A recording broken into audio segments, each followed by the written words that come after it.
Friends MR ಲರ್ಟ್ಸ್ನ Kannada YouTube ಚಾನಲ್ಗೆ ತಮಗೆಲ್ಲರಿಗೂ ಪ್ರೀತಿಯ ಸ್ವಾಗತ. ಇವತ್ತಿನ ಈ ಒಂದು ವಿಡಿಯೋದಲ್ಲಿ ನಾನು ನಿಮಗೆ ತಿಳಿಸಿಕೊಡ್ತಾ ಇದ್ದೀನಿ ಅಂತಂದರೆ ನೋಡಿ, KPSCಯಲ್ಲಿ ಮೋಟಾರ್ ವೆಹಿಕಲ್ ಇನ್ಸ್ಪೆಕ್ಟರ್ ಹುದ್ದೆಗಳ ನೇಮಕಾತಿ ಆರಂಭವಾಗಿದೆ. ಅಂದರೆ RTO ಅಂದರೆ ನೋಡಿ, ಮೋಟಾರು ವಾಹನ ನಿರೀಕ್ಷಕರ ಹುದ್ದೆಗಳ ನೇಮಕಾತಿ ಮತ್ತು ಅರ್ಜಿ ಸಲ್ಲಿಸುವ ಪ್ರಕ್ರಿಯೆ ಮತ್ತು ಈ ಹುದ್ದೆಗಳಿಗೆ ಯಾವ ರೀತಿ ಆಯ್ಕೆ ಮಾಡಿಕೊಳ್ಳಲಾಗುತ್ತದೆ ಸಂಪೂರ್ಣ ಮಾಹಿತಿ ಈ ವಿಡಿಯೋದಲ್ಲಿ ನಿಮಗೆ ಹೇಳಿಕೊಡ್ತಾ ಹೋಗ್ತೀನಿ. ಮಿಸ್ ಮಾಡದೆ ವಿಡಿಯೋ ಕೊನೆವರೆಗೂ ನೋಡಿ. ಹಾಗೆ ನೀವು ನಮ್ಮ ಚಾನಲ್ಗೆ ಸಬ್ಸ್ಕ್ರೈಬ್ ಆಗಿಲ್ಲ ಅಂದರೆ ಸಬ್ಸ್ಕ್ರೈಬ್ ಆಗಿ ಪಕ್ಕದಲ್ಲಿರುವಂಥ ಬೆಲ್ ಐಕಾನ್ ಒತ್ತಿ. ಮುಂದೆ ನಾವು ಯಾವುದೇ ಸೆಂಟ್ರಲ್ ಗೌರ್ಮೆಂಟ್ ಆಗಿರ್ಬೋದು, ಸ್ಟೇಟ್ ಗೌರ್ಮೆಂಟ್ ಆಗಿರ್ಬೋದು, ಯಾವುದೇ ಹುದ್ದೆಗಳ ಮಾಹಿತಿ ಬಂದರೂ ಕೂಡ ನಿಮಗೆ ನಮ್ಮ ಚಾನಲ್ನಲ್ಲಿ ಮೊದಲಿಗೆ ಸಿಗುತ್ತೆ. ಮಿಸ್ ಮಾಡದೆ ಸಬ್ಸ್ಕ್ರೈಬ್ ಮಾಡಿ ನೋಡಿ. KPSC motor vehicle inspector recruitment 2024 Karnataka ಲೋಕಸೇವಾ ಆಯೋಗವು ಸಾರಿಗೆ ಇಲಾಖೆಯಲ್ಲಿ ಖಾಲಿ ಇರುವ ಮೋಟಾರು ವಾಹನ ನಿರೀಕ್ಷಕರ ಹುದ್ದೆಗಳಿಗೆ ಅರ್ಹ ಅಭ್ಯರ್ಥಿಗಳಿಂದ ಆನ್ಲೈನ್ ಮೂಲಕ ಅರ್ಜಿಗಳನ್ನು ಆಹ್ವಾನಿಸಿದೆ. ನೇಮಕಾತಿಗಾಗಿ ಅಧಿಸೂಚನೆಯನ್ನು ಬಿಡುಗಡೆ ಮಾಡಿದ್ದು, ಅರ್ಹ ಮತ್ತು ಆಸಕ್ತಿ ಹೊಂದಿರುವ ಅಭ್ಯರ್ಥಿಗಳು ಆನ್ಲೈನ್ ಮೂಲಕ ಈ ಹುದ್ದೆಗಳಿಗೆ ಅರ್ಜಿಯನ್ನು ಸಲ್ಲಿಸಬಹುದು. ನೋಡಿ, ಮೊದಲಿಗೆ ಸಂಸ್ಥೆ ಹೆಸರು ಕರ್ನಾಟಕ ಪಬ್ಲಿಕ್ ಸರ್ವಿಸ್ ಕಮಿಷನ್ ಅಂದರೆ KPSCಯಿಂದ ಒಟ್ಟು 76 ಮೋಟಾರ್ ವೆಹಿಕಲ್ ಇನ್ಸ್ಪೆಕ್ಟರ್ ಹುದ್ದೆಗಳ ನೇಮಕಾತಿ ಆರಂಭವಾಗಿದ್ದು, ಇವುಗಳಿಗೆ ನೀವು ಆನ್ಲೈನ್ ಮೂಲಕ ಅರ್ಜಿಯನ್ನು ಸಲ್ಲಿಸಬಹುದು. ಜಾಬ್ ಲೊಕೇಶನ್ ಬಂದುಬಿಟ್ಟು ಕೇವಲ ಕರ್ನಾಟಕ ರಾಜ್ಯದ ಅಭ್ಯರ್ಥಿಗಳು ಮಾತ್ರ ಈ ಹುದ್ದೆಗಳಿಗೆ ಅರ್ಜಿಯನ್ನು ಸಲ್ಲಿಸಬಹುದು. 76 ಹುದ್ದೆಗಳನ್ನು ಯಾವ ರೀತಿ ಹಂಚಿಕೆ ಮಾಡಿದ್ದಾರೆ ಅಂತ ನೋಡಿ. ಇಲ್ಲಿ ವೇಕೆನ್ಸಿ ಡೀಟೇಲ್ಸ್ HK 6 ಹುದ್ದೆಗಳು ಮತ್ತು RPCಯಲ್ಲಿ 70 ಹುದ್ದೆಗಳು, ಈ ರೀತಿಯಾಗಿ 76 ಹುದ್ದೆಗಳನ್ನು ಹಂಚಿಕೆ ಮಾಡಿದ್ದಾರೆ. ಕರೆಕ್ಟಾಗಿ ನೋಡಿಕೊಂಡು ಅರ್ಜಿಯನ್ನು ಸಲ್ಲಿಸಿ. ಈ ಹುದ್ದೆಗಳಿಗೆ ಅರ್ಜಿ ಸಲ್ಲಿಸಲು ಕೊನೆಯ ದಿನಾಂಕ ಮತ್ತು ಅರ್ಜಿ ಸಲ್ಲಿಸಲು ಪ್ರಾರಂಭ ದಿನಾಂಕ ನೋಡ್ತಾ ಹೋಗಿ. ಆನ್ಲೈನ್ ಅರ್ಜಿ ಸಲ್ಲಿಕೆಗೆ ಆರಂಭ ದಿನಾಂಕ 5/11/2024 ಅಂದರೆ ಇದನ್ನು ಕ್ಲೋಸ್ ಮಾಡಿದ್ರು, ಮತ್ತೊಮ್ಮೆ ಓಪನ್ ಮಾಡಿದ್ದಾರೆ. 5/11/2024 ಹಿಡಿದು 20/11/2024 ಈ ಒಂದು ಹುದ್ದೆಗೆ ಅರ್ಜಿ ಸಲ್ಲಿಸುವ ಕೊನೆಯ ದಿನಾಂಕವಾಗಿರುತ್ತೆ. ಕರೆಕ್ಟಾಗಿ ನೋಡಿಕೊಂಡು, ಅಂದರೆ ಹಿಂದೆ ನೀವು ಅರ್ಜಿಯನ್ನು ಸಲ್ಲಿಸಬೇಕು. ಹಾಗೆ ಈ ಒಂದು ಹುದ್ದೆಗಳಿಗೆ ಅರ್ಜಿಯನ್ನು ಸಲ್ಲಿಸಬೇಕಾದ್ರೆ ಶೈಕ್ಷಣಿಕ ಅರ್ಹತೆ ಎಷ್ಟಿರಬೇಕಂತ ನೋಡಿ.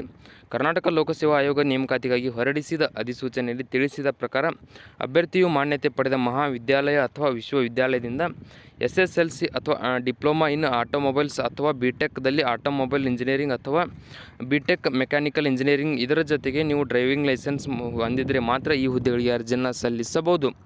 ಕರೆಕ್ಟಾಗಿ ಏನೇನು ಇರುತ್ತೆ ಅದನ್ನು ನೋಡಿಕೊಂಡು ಅರ್ಜಿಯನ್ನು ಸಲ್ಲಿಸಿ.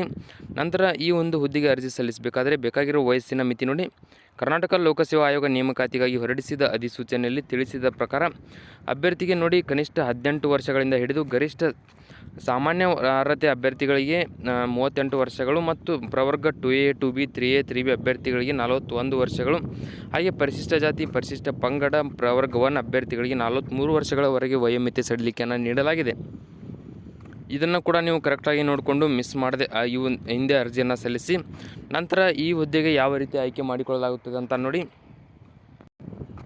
ಅಂದರೆ ನೋಡಿ, ಕರ್ನಾಟಕ ಲೋಕಸೇವಾ ಆಯೋಗ ನೇಮಕಾತಿ ನಿಯಮಗಳ ಪ್ರಕಾರ ಅಭ್ಯರ್ಥಿಗಳ ಆಯ್ಕೆ ಪ್ರಕ್ರಿಯೆ ನೋಡಿ. ಮೊದಲಿಗೆ ಸ್ಪರ್ಧಾತ್ಮಕ ಪರೀಕ್ಷೆ ಇರುತ್ತೆ. ಸ್ಪರ್ಧಾತ್ಮಕ ಪರೀಕ್ಷೆಯಲ್ಲಿ ಪಾಸಾದಂಥ ಅಭ್ಯರ್ಥಿಗಳನ್ನು ದೈಹಿಕ ಪರೀಕ್ಷೆಗೆ ಕರೆಯಲಾಗುತ್ತೆ. ಅಂದರೆ ನಿಮ್ಮ ಫಿಸಿಕಲ್ ಟೆಸ್ಟ್ ಇರುತ್ತೆ. ಫಿಸಿಕಲ್ ಟೆಸ್ಟ್ನಲ್ಲಿ ಪಾಸಾದಂಥ ಅಭ್ಯರ್ಥಿಗಳನ್ನು ಡಾಕ್ಯುಮೆಂಟ್ ಪರಿಶೀಲನೆಗೆ ಕರೆಯಲಾಗುತ್ತೆ. ಅಂದರೆ ಡಾಕ್ಯುಮೆಂಟ್ ವೆರಿಫಿಕೇಷನ್ ಇರುತ್ತೆ.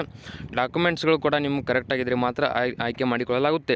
ನಂತರ ಈ ಹುದ್ದೆಗೆ ಆಯ್ಕೆಯಾದಂಥ ಅಭ್ಯರ್ಥಿಗಳಿಗೆ ಸಂಬಳ ಎಷ್ಟಿರುತ್ತೆ ಅಂತ ನೋಡಿ. ವೇತನ ಶ್ರೇಣಿ 33,450 ರೂಪಾಯಿದಿಂದ 62,600 ರೂಪಾಯಿವರೆಗೆ ತಿಂಗಳ ವೇತನ ನೀಡಲಾಗುತ್ತೆ. ಈ ಹುದ್ದೆಗೆ ಅರ್ಜಿಯನ್ನು ಸಲ್ಲಿಸಬೇಕಾದ್ರೆ ಅರ್ಜಿ ಶುಲ್ಕ ಎಷ್ಟಿರುತ್ತೆ ಅಂತ ನೋಡಿ. ಸಾಮಾನ್ಯ ಅರ್ಹತೆ ಅಭ್ಯರ್ಥಿಗಳಿಗೆ 600 ರೂಪಾಯಿ ಇರುತ್ತೆ. ಪ್ರವರ್ಗ 2A 2B 3A 3B ಅಭ್ಯರ್ಥಿಗಳಿಗೆ 300 ರೂಪಾಯಿ ಇರುತ್ತೆ. ನಂತರ ಮಾಜಿ ಸೈನಿಕ ಅಭ್ಯರ್ಥಿಗಳಿಗೆ ಕೇವಲ 50 ರೂಪಾಯಿಯನ್ನು ಇಡಲಾಗಿದೆ. ನಂತರ ನೋಡಿ, ಪರಿಶಿಷ್ಟ ಜಾತಿ ಪರಿಶಿಷ್ಟ ಪಂಗಡ ಪ್ರವರ್ಗ 1 ಹಾಗೂ ಅಂಗವಿಕಲ ಅಭ್ಯರ್ಥಿಗಳಿಗೆ ಯಾವುದೇ ರೀತಿಯಾದ ಅರ್ಜಿ ಶುಲ್ಕ ಇರುವುದಿಲ್ಲ.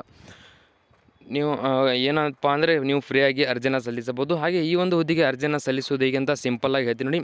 ನೀವು ಮೊದಲಿಗೆ ಈ ವಿಡಿಯೋ ಕೆಳಗಡೆ ಡಿಸ್ಕ್ರಿಪ್ಷನಲ್ಲಿ ಕೊಟ್ಟಿರ್ತಕ್ಕಂಥ ಲಿಂಕ್ ಮೇಲೆ ಕ್ಲಿಕ್ ಮಾಡಿದ ನಂತರ ನಿಮಗೆ ರಿಜಿಸ್ಟ್ರೇಷನ್ ಮತ್ತು ಲಾಗಿನ್ ಅಂತ ಕೇಳುತ್ತೆ. ನೀವು ರಿಜಿಸ್ಟ್ರೇಷನ್ ಮಾಡ್ಕೊಂಡಿದ್ದೀರಿ ಲಾಗಿನ್ ಮಾಡ್ಕೊಳ್ಳಿ, ಇಲ್ಲಪ್ಪ ಅಂದರೆ ರಿಜಿಸ್ಟ್ರೇಷನ್ ಮಾಡಿಕೊಂಡು ಲಾಗಿನ್ ಮಾಡ್ಕೊಳ್ಳಿ.